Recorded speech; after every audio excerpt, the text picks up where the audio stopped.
is up, everybody? Welcome to the Blended Couple on Fire podcast, season 3, episode 26. Today, we're actually going to talk about what to do before blending, and that's coming up right now.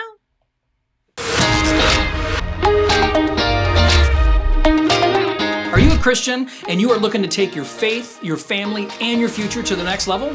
Then this is the channel for you.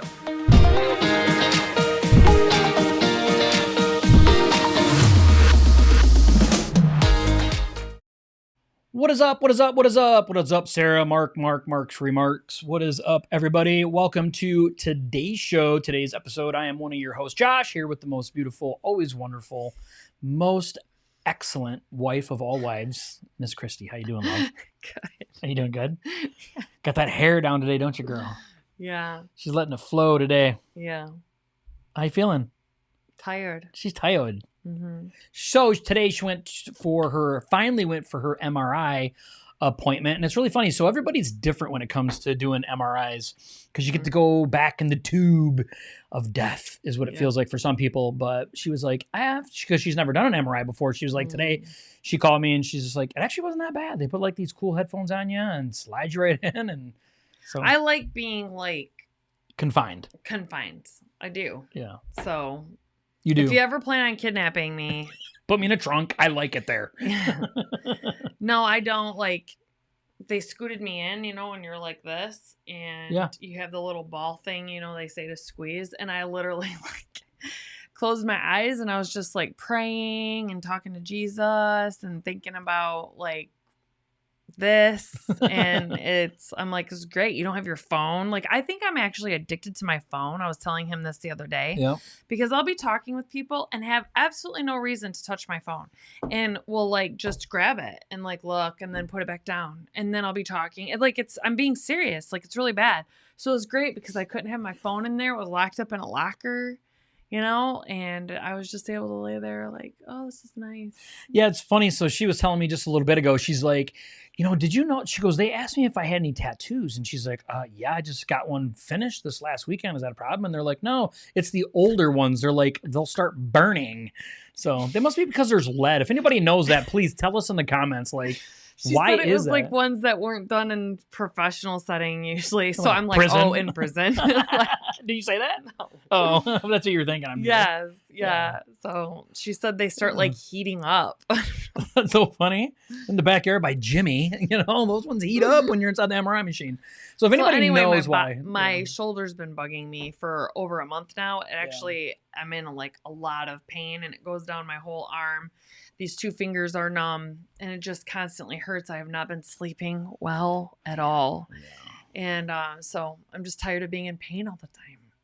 But if you go get a tattoo down your spine, you don't think about your arm too much. So that was a blessing. Not as much. No. But it's just bothering me today. A lot more than usual. Yeah, it comes and goes. So today's episode, what to do before blending. I think it's so important that we talk about. So we talk a lot about marriages, because that's such a big deal, especially with us, because that's the main thing we care about is couples, but couples of blended family, right? Marriages. Is ourselves. No, but is, blending families and being couples in that. But the thing is the best way to make sure that your marriage and your blended family is good is what could you do before you get into that position, right? So there's a lot of things that you can do, a ton of stuff that you can do. So today we just really want to share a few things that we think are really, really, really important. So what to do before blending. Do you have anything you want to say before we dive in? They are important. And these are things that Josh did and I didn't do. I mean, I guess we did some. No, we probably didn't do any.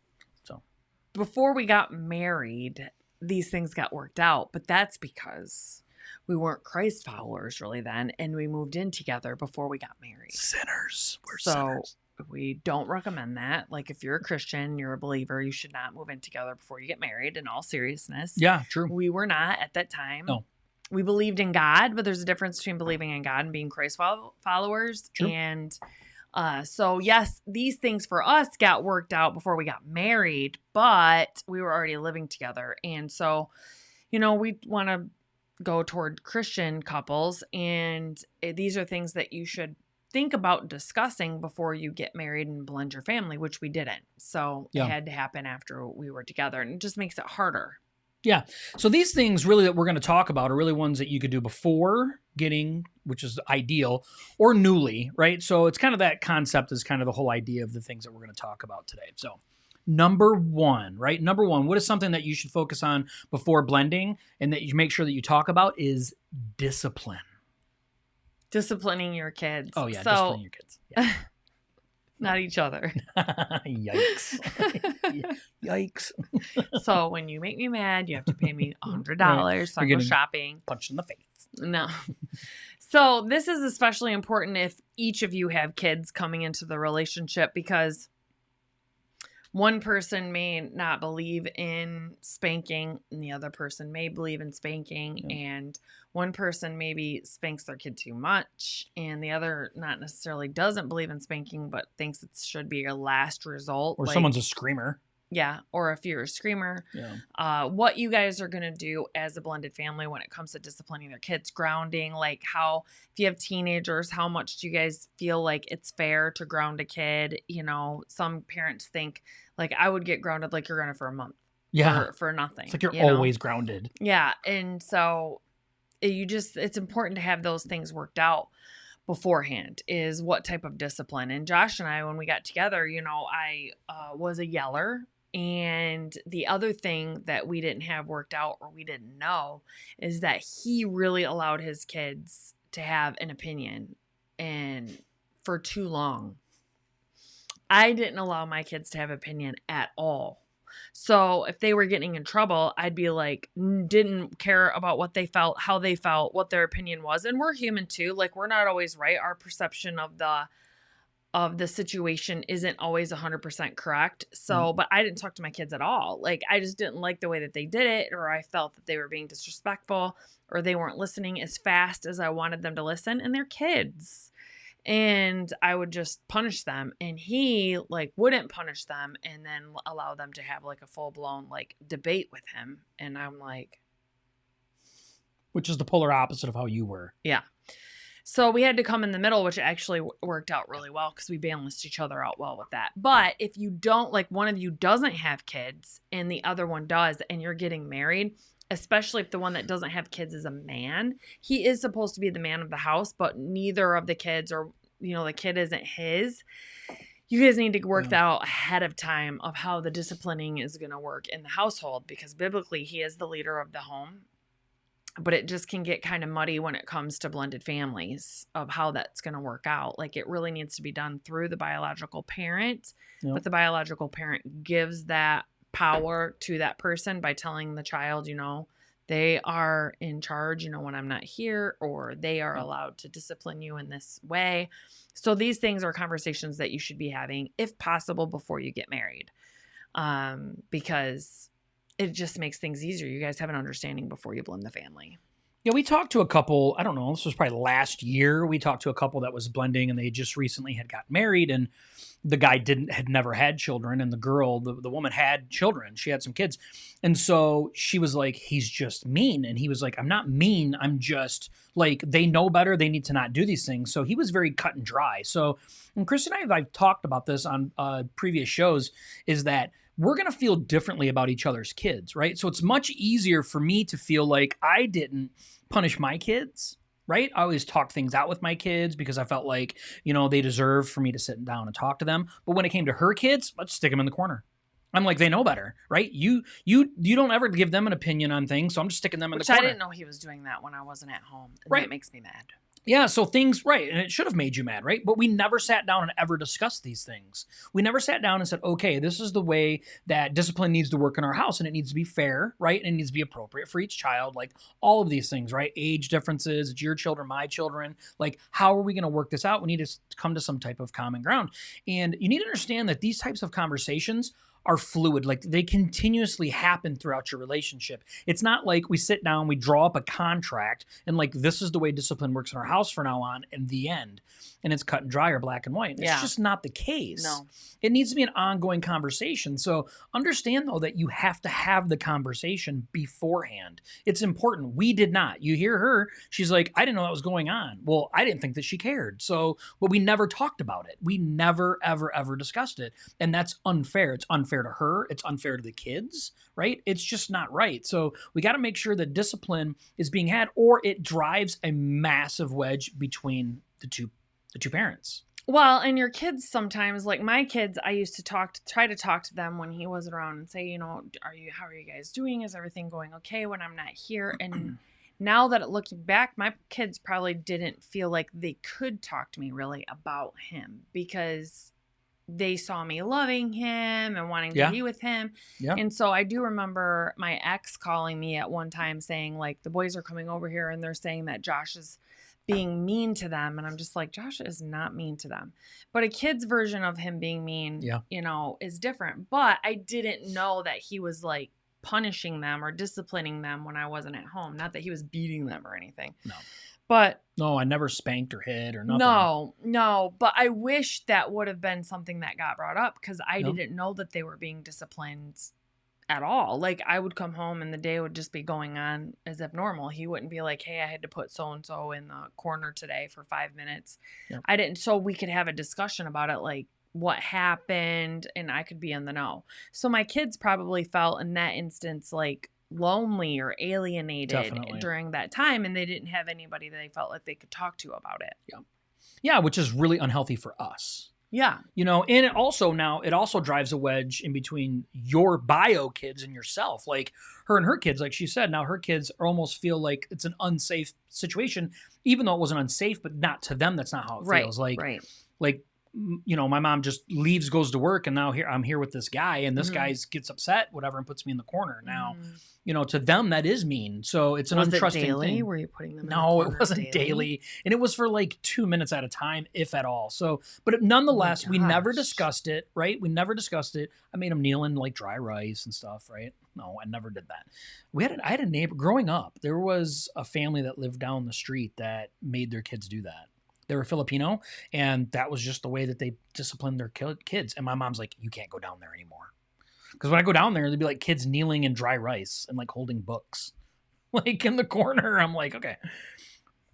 My point is that discipline needs to be talked about. It's so important that you talk about the discipline, because what may not be a big deal to you may be a very big deal to your spouse. And it's a shared family now, and it needs to be understood rules and decided upon rules. So make sure that you're doing that. What worked for us when the kids got older is beating.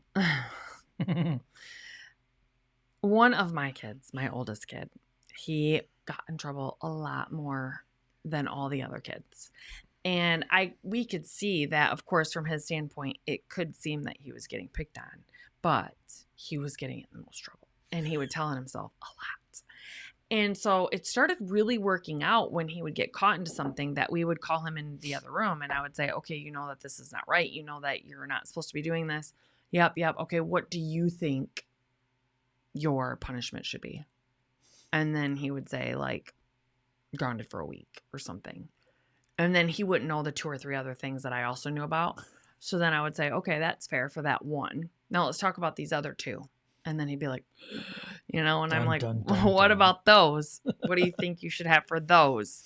And it really did help, because it wasn't always us just like, oh, we caught you again, you're grounded, or you're getting in trouble. It was having a conversation with him and saying, like, it wasn't right. What do you think? What's the mature thing to choose in this situation that you should be, it's our responsibility to hold you accountable. When we get to heaven, we're going to be held responsible to how we parented you while you were in our home. And I've said this to him more than once. Like, I'm going to do what I'm going to be held accountable for while I'm here on earth, or I wouldn't be doing my job as your mom.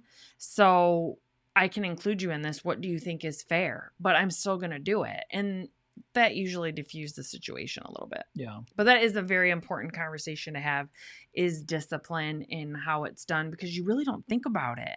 Like, you just assume everyone disciplines their kids, and it's just like, and that is so not true. Yeah. And it isn't. And even the word discipline means something very different to different people. Very, very different. disciplining does mean like spanking, yelling, like, what do they save the child, spare the rod. What is that? Spare the rod, spoil the child. Yeah. Spare the rod, spoil the child, and some people truly believe that. Like, I don't ask questions, right? This is not for discussion. You'll just do as you're told. And that's the end of it. And that's discipline. Or, there's the timeout parent, so everything's about a timeout. Let's have a discussion. Let's do these things, so it's just really important that you talk about discipline. It is super, super important that you do.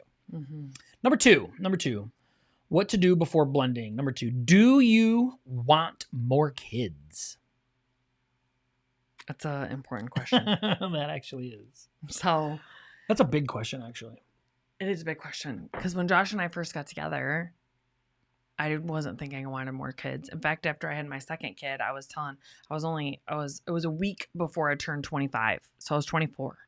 And when I had him, I'm like, just tie my tubes. Like, I don't want any more kids. Mark's like, no. Right, Mark. And they were like, you feel old. I felt old in that moment. Like, I'm 24 and I have 2 kids, and the doctor's like, I am not tying your tubes.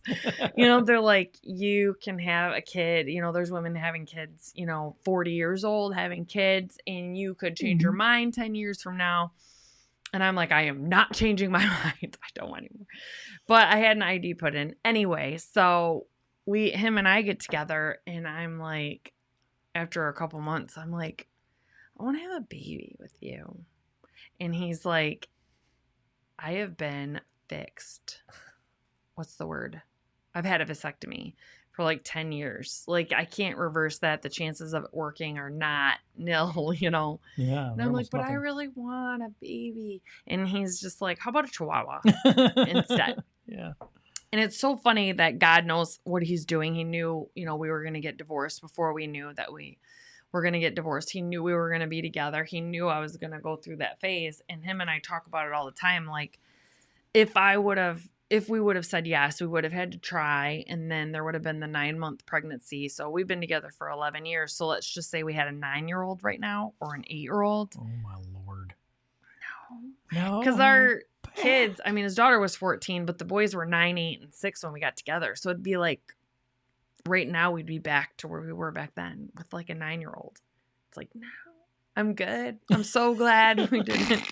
I'm so glad we didn't. Super happy. Yeah, how about a chihuahua instead? Yeah. Now I have a 10-pound, super round chihuahua Mexican dog. Right, instead of a 9-year-old kid.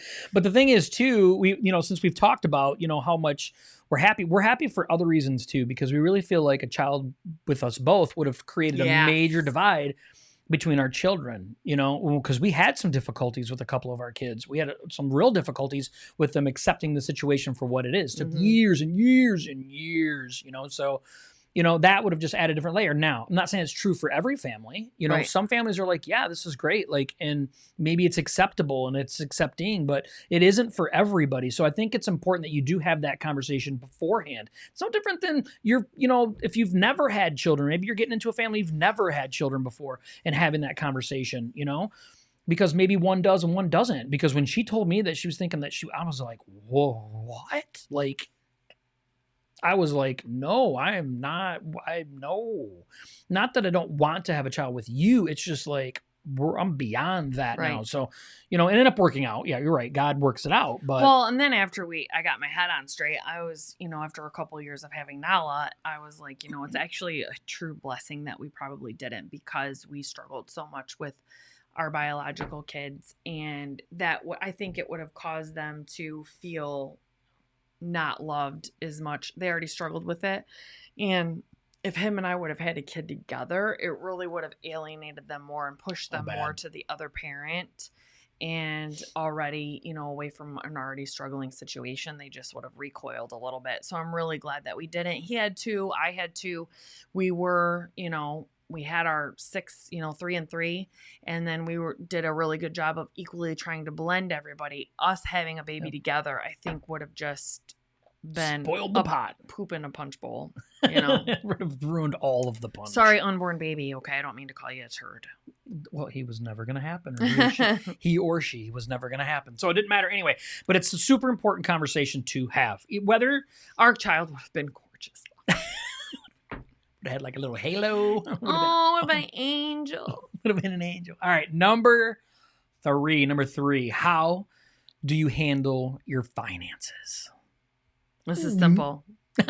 This is simple. I mean, are you going to join your finances or are you not going to join your finances? And everyone has strong opinions about both.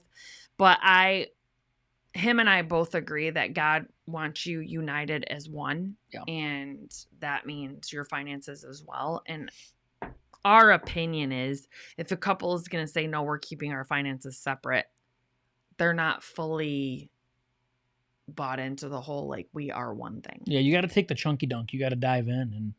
And I don't get me wrong. We understand the situations, right? Sometimes you find someone that you're madly in love with. You decide that you're going to get married and you find out the other person has a ton of debt and you don't want to take that on.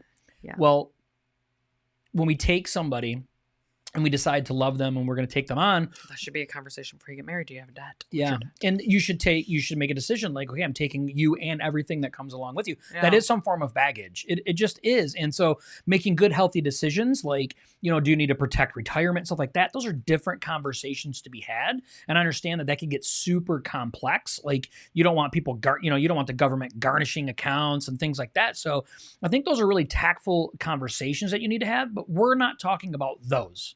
That's not the finances we're talking about. We're talking about, do you guys share a checking account? And is it because you've always had your own checking account that you're not about to have a together checking account, savings account, stuff like that? And so I think it's important that you have these conversations. Now, of course, our take on it is absolutely you should combine it. Now, I understand, like we don't know every situation. We don't know every situation, and I understand. That's just our opinion. It's pride can get in the way and stop you from really doing something like that. But we believe in our hearts, and our advice is to make sure that you do combine those things. We believe you can combine. Okay, so that's number 3. Number 4, what's the house rules? What's the house rules? So I think that this is an important conversation to have about what is going to be the house rules when it comes to the kids, when it comes to your spouse, and how you guys are going to determine like what curfews are if you have teenagers. Like one person that when you get with their curfew for their teenager could be they don't have to come home till 1:00 in the morning, and your curfew could be 8. So you need to come, decide in the middle, like where you're going to meet in the middle with those types of things, like bedtimes, how old, like, do they have a phone and how old do they need to be to get a phone, and make sure that you guys are on the same page with things like that. Allowances. Some people pay their kids for report cards and some people don't. Like I never paid my kids for report cards. He didn't either, but some people do. Yep. So all of a sudden those are things you don't think about because it's just something naturally that you've always done. And then you get together and all the kids bring home report cards and it's like, oh, we have to pay them, each $80. He'd be like, what?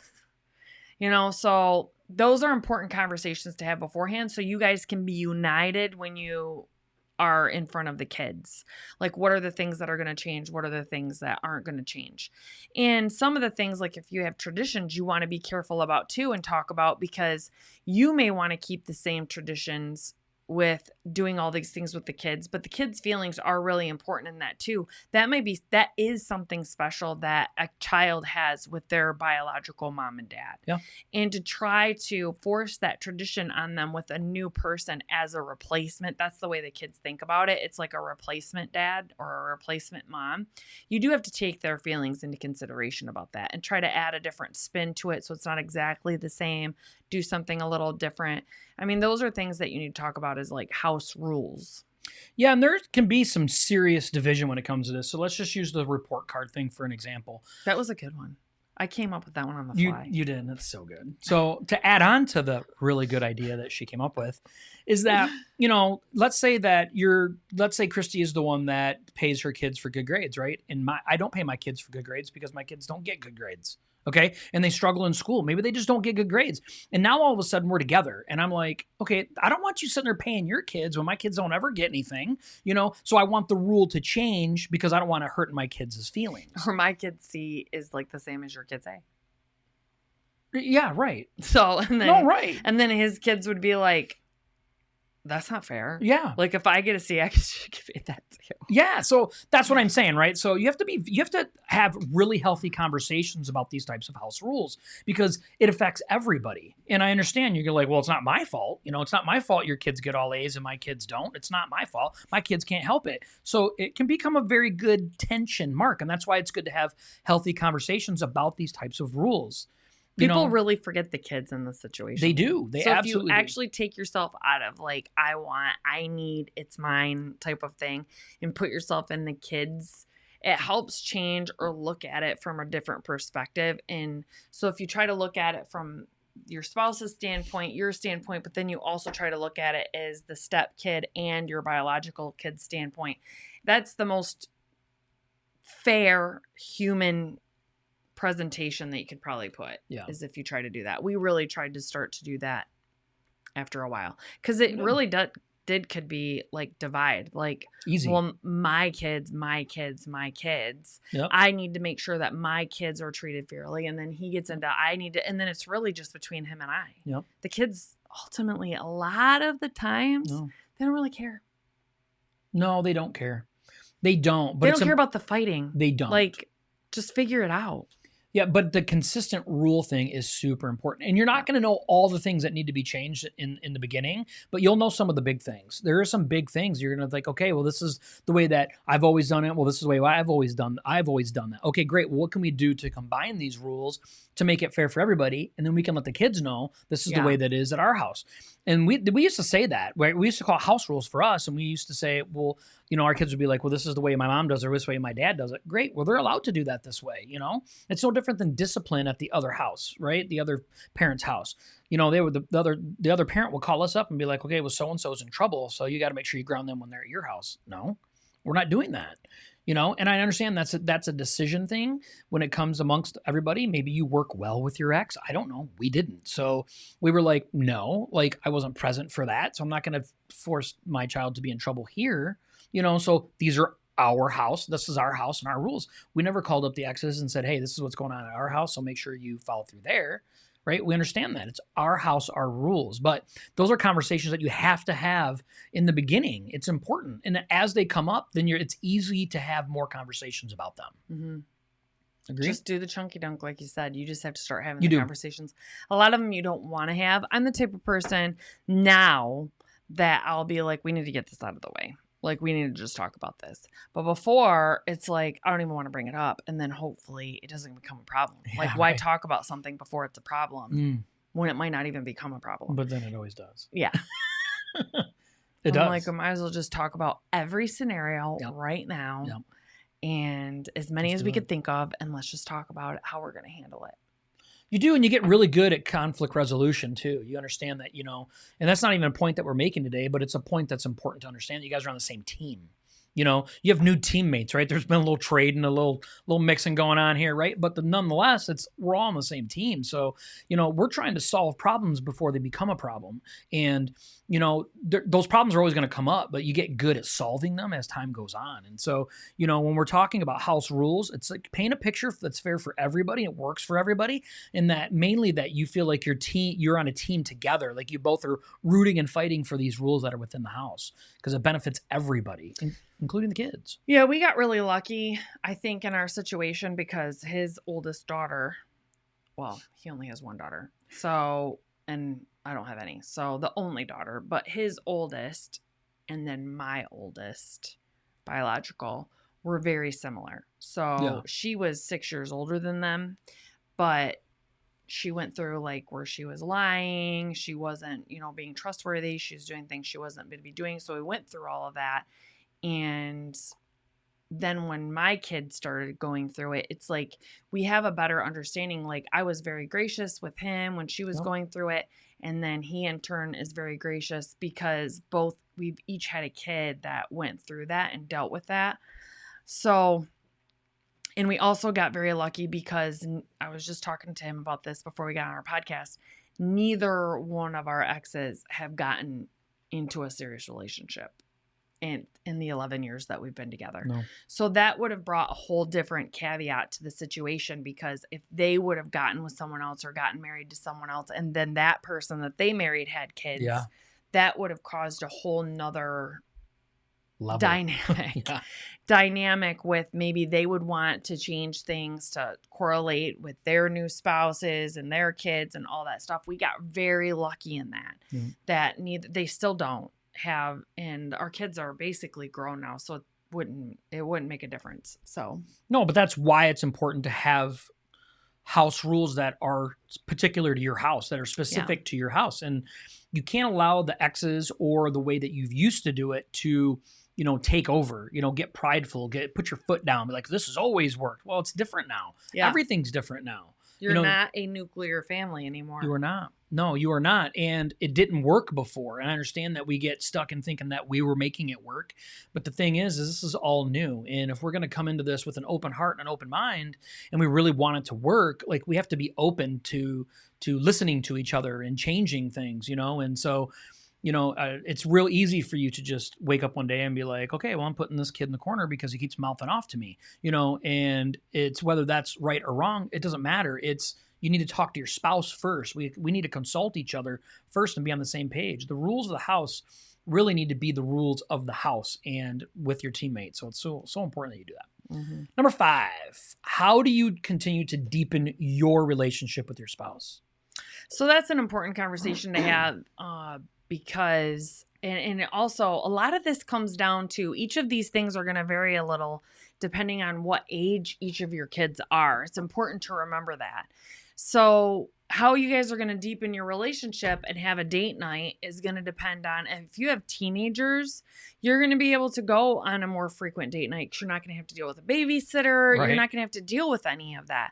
So but you do need to talk about, like, how frequently can we do this? Like, how busy are we? How are our schedules? Are we going to be going once a week? Are we going to be going once a month? But it's important to talk about that, because your relationship has to get scheduled in there. The thing about blended families is you don't get to be with one another before kids. You guys are with each other with kids, and that's a huge difference than when you first get in your marriage. So it's important to talk about when you're going to do that. When you have little kids, you guys need to talk about, like, maybe, one parent is never left them, and they're not comfortable because they're still too young and all this stuff. Well, now it's a little bit different. You're in a blended family. It's going to be important for you guys to have some alone time together.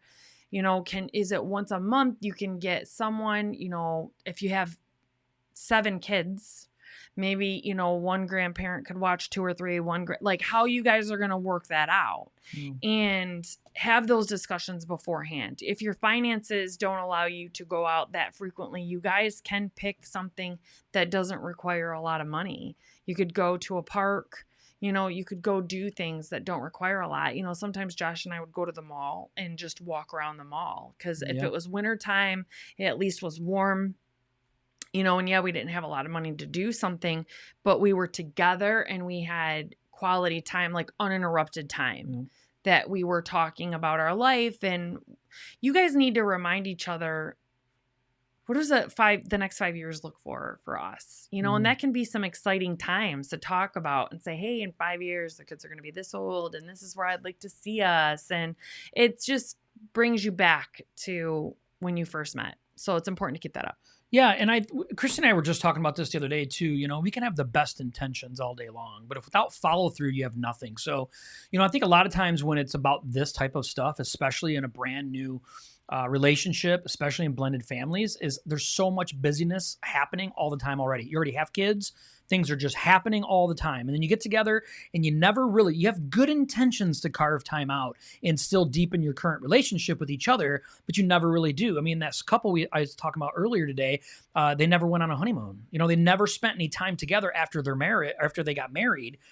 They've never, they had best intentions to do it, but they just never did it. Mm-hmm. So that's why it's not about your intentions. It's about being intentional, and changing the way that you do it and say, no, this is what we're doing. We're putting it in the calendar. calendar. This is the times that we're signing up for some type of conference where, we're going to attend a marriage class. Like, we're going to do these things to continue to deepen and to continue to grow. We're going to make sure that we work out together. So we spend time together. Like, we're very intentional about the things that we do. All the time I have guys from church that are always saying like, hey man, we should go to the gym together. And I'm like, no, I work out with my wife. He's like, well, you're not working out now. I'm like, right. But when I do, it's going to be with my wife. Like, that's what we do.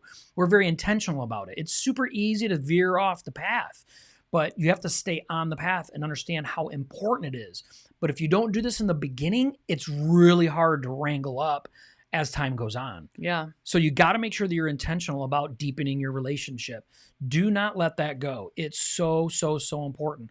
Life will always be busy. There will always be another reason for you not to have time, and to not do something. So, continue to deepen that relationship, but be intentional about it. Yeah. We started going on breakfast dates, where we would go out to breakfast because our lives started getting busier and busier. Your kids are in sports were happening all the time. We, run Celebrate Recovery, and it was on Friday nights. So every Friday night was taken up. Yep. And we both were in school, and it was just like all the time stuff. And so we were like, we need to go out to breakfast every once in a while together, and let's schedule that in. So even if we're only gone for a couple hours, we have that uninterrupted time.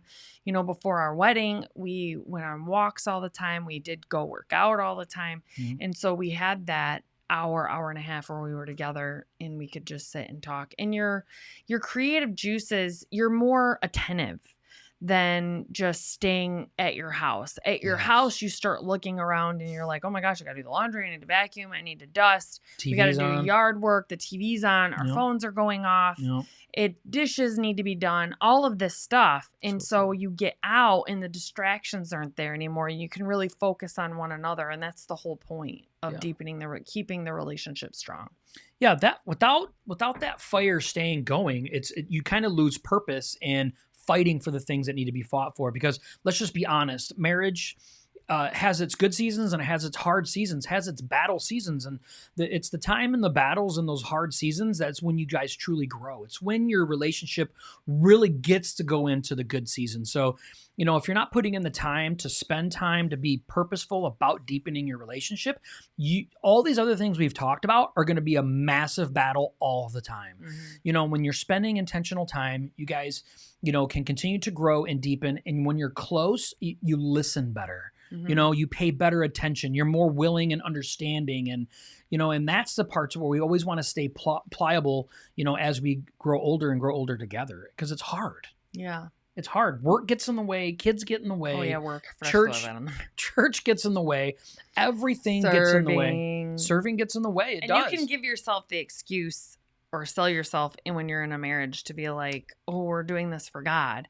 And then every second that you're not working, you are serving at the church. Yeah. And it's all good. You're not going to be at your 100% best when you're serving or being as patient or being the light for Jesus that you need to be when your relationship is faltering. God wouldn't want you. The Bible says if you come to give your gift to God at the altar, and you have an offense towards, a neighbor or, a fellow Christian, to leave it, to go make amends to it, and then come back and do it. And you think that your marriage is going to be any less of a standard? It's not. So you have to remember to put that first.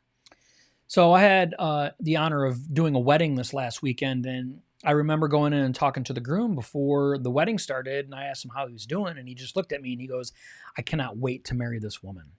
And I just thought to myself, like, I really honestly still feel this way about Christy, and it's not on accident.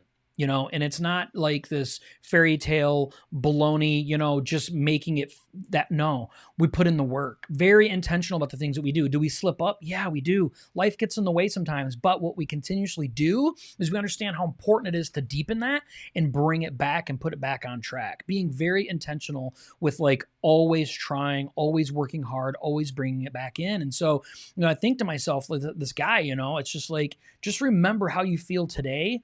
And when things get really hard, put in the hard work so you can continue to still feel this way in 10 years from now, 20, 30 years from now.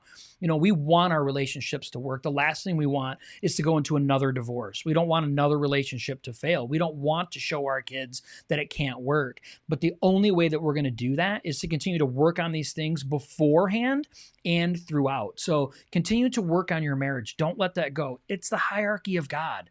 Put God first and then put your spouse before everything else, and things will work. They will. Mm-hmm. Do you agree? I pray for him all the time. When I was in getting my MRI today, I was like praying and thanking God for my husband, and please, continue to show him his path that you have for him, and praying for my kids. But it actually was a great time. Like, I got pulled out and the guy was like, "Did you get your rest?" And I'm like, "It was great." Like, I kept my eyes closed the whole time. And yeah, it's like da da da da da da da. Need some tanning bulbs in this thing. Good to go. To me, it was soothing. I'm just like, oh, there's a beat, and I can it was great. So funny. Yeah, and I just got a long, how long do you get and sit and just keep your eyes closed and praying to God for 20, 25 minutes uninterrupted? Isn't that crazy though? Like, we have the opportunity to do those things, we just don't do them. Well, a lot of people choose not to get up early enough to do it. Yeah, it's tough.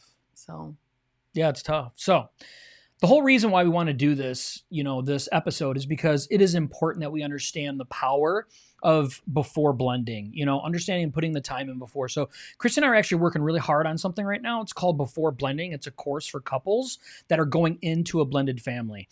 And, it's really crazy. So we've thrown out some statistics before that, 65% of second marriages fail. And if kids are involved in that, that goes up to 75%. And that's because people don't put in the extra effort that they did in the first marriage in the beginning. They do in the second. They take a lot of things for granted. So it's important that we put a lot of work in. So that's why Christy and I are trying to put something together for people to encourage them and also talk about some of these things are part of this course that we're going to be doing, but to talk about and walk through some of these things that, to be honest with you, you just kind of forget about or you don't see as important. So this is something that we're putting together. We're working hard on it, and it's going to be out soon. Because you don't want to get in your marriage, though. I hate it when people are like, well, he just needs to love me for me. And it's like, no, he doesn't. And yeah, none of us are perfect, but who wants to try to love someone that doesn't even care about trying? Like, for me to just say, well, he just needs to love me for me, and he just needs to take it. That's not me being a fair teammate to my spouse. Like, yeah, he should love me. I love him for all of his flaws and weaknesses, and those things make it endearing to me. But part of what helps make it so endearing and adorable and easy for me to give him grace is because I know how hard he tries. He doesn't look at me and say, "I'm not perfect. What do you expect me to be? Perfect. And this is me. You need to take it or leave it." No, he's like, "You're right. That was wrong. I really need to work on that harder." Or I just know how much he tries and how hard he works at being a better person on a daily basis. So don't be that person in the relationship that's like, well, this is me, take it or leave it. There is no leave it.